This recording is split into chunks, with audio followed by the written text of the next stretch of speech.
testRigor is different from Cucumber and Gherkin in a fundamental way.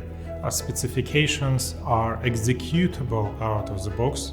There is no need to write the code, whereas Gherkin is just a language to express specification, and then engineers would have to write the code to implement those. And not only it is just longer process, it's a free-state process. You write specification, write the code, and then write test code.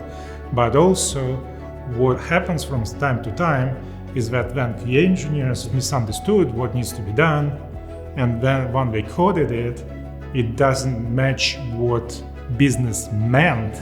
And therefore, what's happening is just engineers would need to rewrite that again. And mind you, as you very well know, engineers are very expensive and hard to come by. So with testRigor, it makes this order of magnitude more efficient. Once baseline tests are all automated, what our customers do, they start to write specifications in English before functionality is coded by engineers.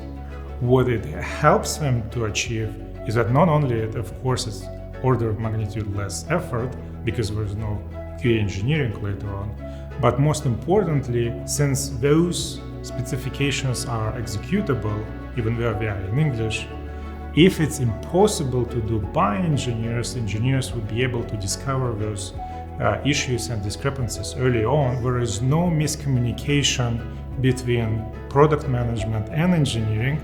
It kills ambiguity in what needs to be done.